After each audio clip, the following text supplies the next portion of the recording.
Nosotros somos el grupo 31. En esta ocasión discutiremos sobre el primer caso clínico con respecto a la neurología.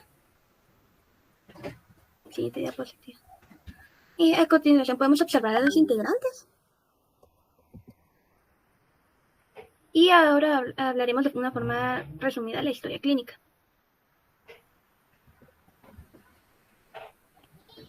En nuestros datos generales tenemos que nuestro paciente es de sexo masculino, de edad de 22 años, ocupación de estudiante universitario. Su origen es en Patulul, Xochitepeques, y su motivo de consulta es la disminución de agudeza visual de un día de evolución.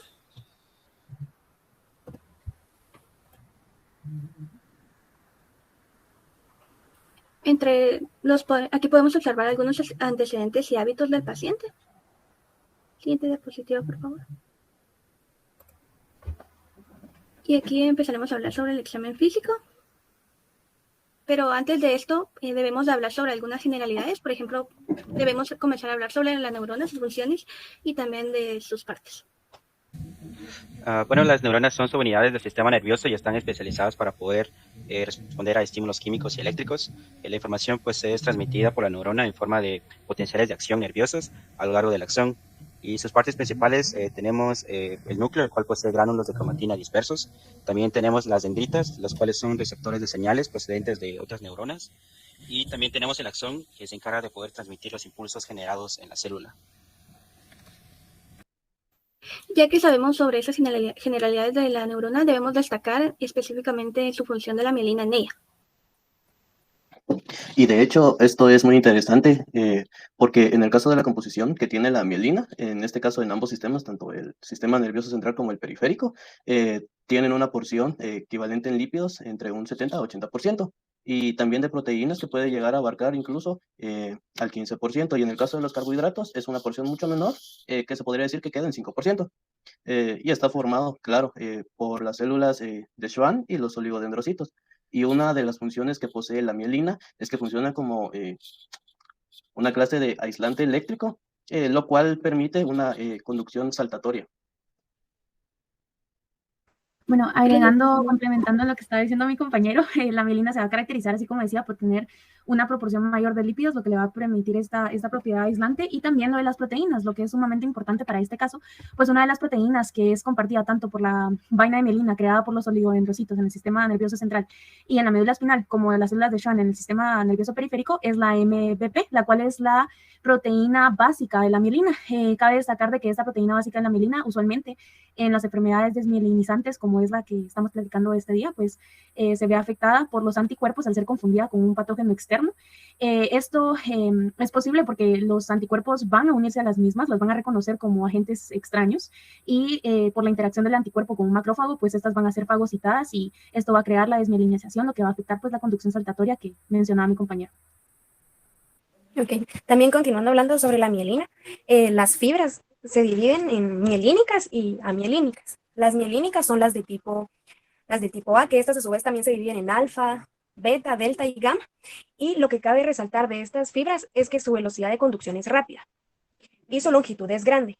Ahora, el otro tipo son las amielínicas, que son las de tipo C. Esta, su velocidad de conducción es lenta, además su longitud es pequeña y estas reciben sensaciones ya sea de dolor o cosquilleo, entre otras. La función de las fibras que nosotros observaremos o analizaremos más en este caso son la de las fibras mielínicas, ya que dentro de las sensaciones que reciben relacionadas con el caso podemos encontrar las sensaciones vibratorias, los movimientos musculares y sobre todo los reflejos.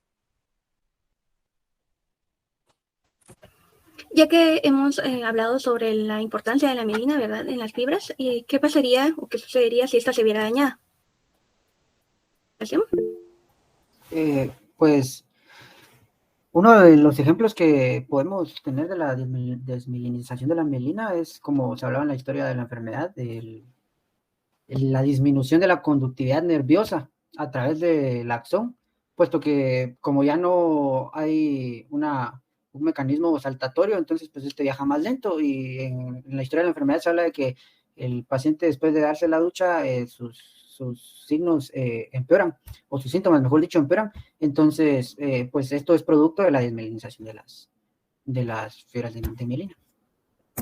Sí, es bueno mencionar también de que esta se da solo en uno de los tipos de neurona, ya sea motora o sensitiva, y repercute mayormente en la pérdida de visión o agudeza visual, en espasticidad muscular y también debilidad muscular.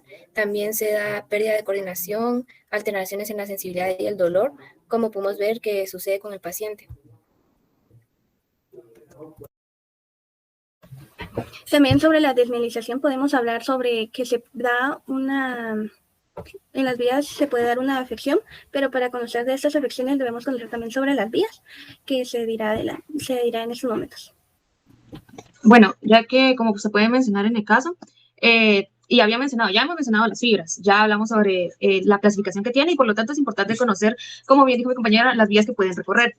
Hay que tomar en cuenta que en el caso de la esclerosis múltiple, que es tentativo en el caso, este es un trastorno que se caracteriza por ser mielinizante. Entonces, en cuanto a las vías, tenemos pues dos tipos y esta pues, bueno, son más bien dicho la anterolateral y la vía dorsal del disco medial. Estas dos, su principal característica es el tipo de fibra que maneja, en este caso la propiedad mielínica y amielínica de ellas. La que nos interesa para el diagnóstico o en este momento es la que es mielinizada, porque pues precisamente si estamos hablando de una desmielinización, nos va a interesar la vía que transporta las fibras que llevan mielina. Por lo tanto, cuando nos preguntan cuál es la vía que se va a ver afectada, va a ser esta precisamente, porque vemos que el paciente tuvo una disminución de la sensibilidad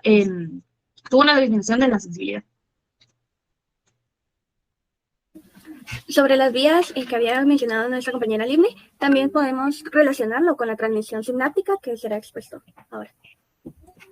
Pues en la transmisión sináptica, lo que es la inhibición presináptica, en este se observa la liberación de sustancias inhibidoras de neurotransmisores GABA en las fibrillas, en el cual se abren los canales aniónicos de cloro y pues ocurre lo que es la difusión de gran cantidad de cloruros en las fibrillas terminales.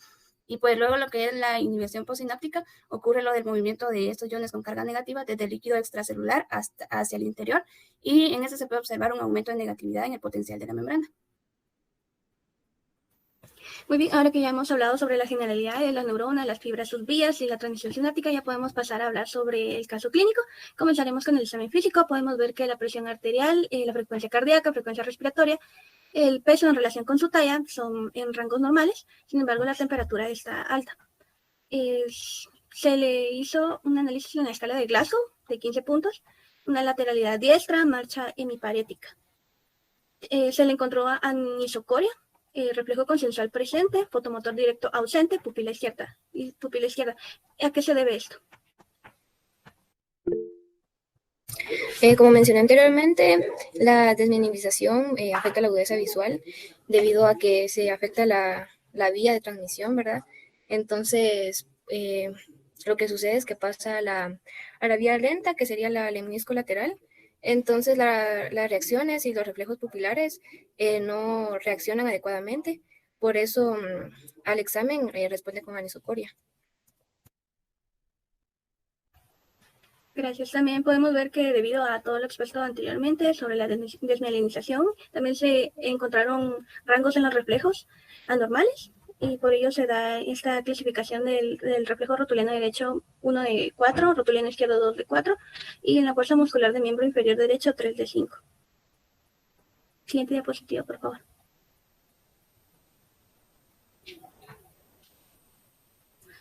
Entre los exámenes que se le practicó al paciente fue una agudeza visual de 20 de 100, dioptras, y fundoscopía, ligero edema de papila de ojo izquierdo con pequeñas hemorragias peripapilares. El signo del Lemire positivo.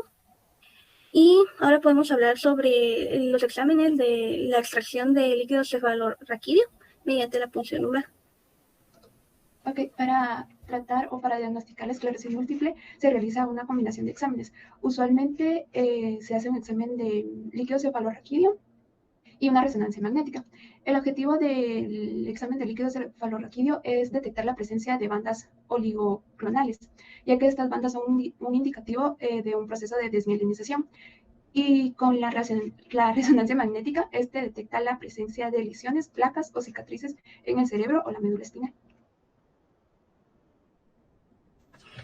Y muy bien, también se practicó la prueba de sensibilidad vibratoria, que es lo normal, realizada con un diapasón aplicada contra una articulación. Siguiente diapositiva.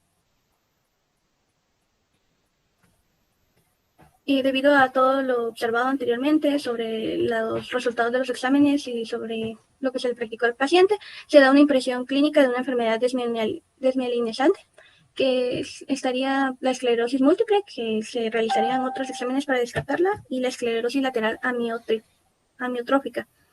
Debido a todo esto, se ingresa al paciente y se le da una evaluación neurológica. Siguiente diapositiva, por favor. Entonces, como se mencionó anteriormente, se le hizo un examen de cefalorraquídeos mediante punción lumbar.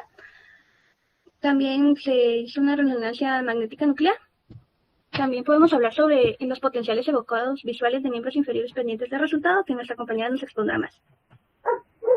Los potenciales evocados que se evalúan en el paciente se dan en 2 niveles, que son el visual y el somatosensorial.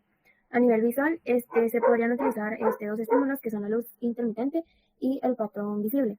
Es importante recordar de que el paciente presenta disminución de la agudeza visual, que puede ser generado por la desmielinización, por lo que el potencial de acción no se desarrolla de forma correcta y no se da una respuesta adecuada. El segundo nivel, que es el somatosensorial, lo que se busca demostrar con este nivel es una respuesta del sistema nervioso central y del sistema nervioso periférico por un estímulo en los miembros inferiores y superiores. Y también es relevante mencionar de que el paciente presenta debilidad del miembro inferior derecho.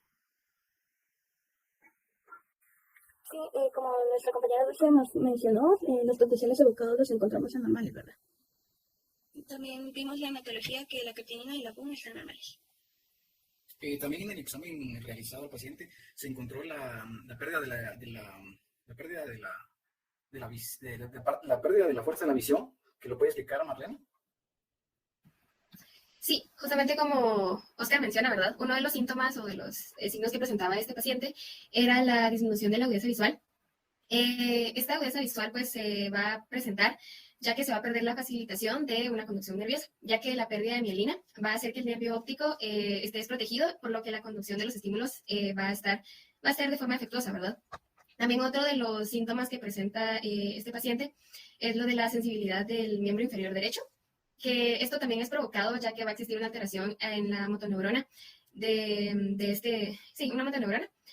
Esto lo que va a provocar es que va a existir un bloqueo del tono excitatorio de la neurona, lo que va a disminuir los reflejos, el tono muscular y también consigo la fuerza del mismo miembro, ¿verdad?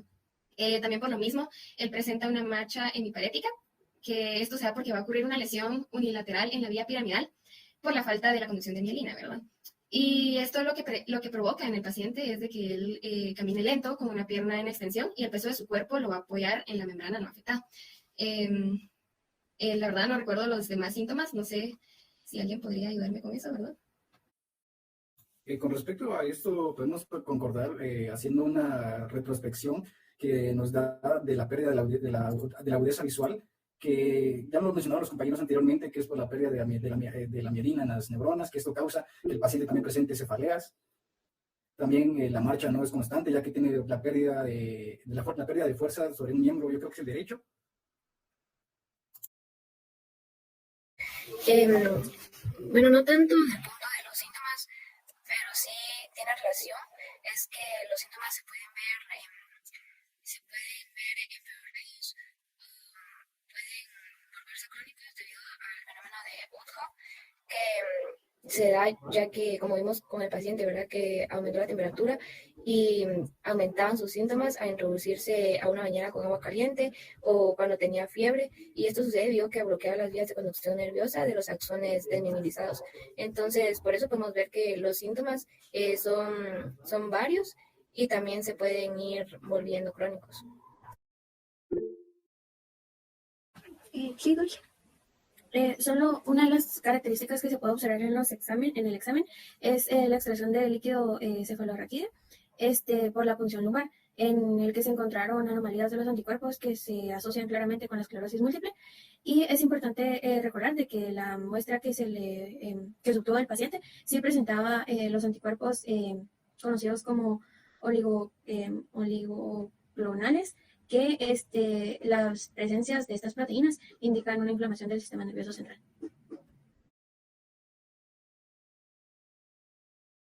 Entonces, con esto concluimos nuestra discusión sobre el caso clínico número 1 y les agradecemos su atención.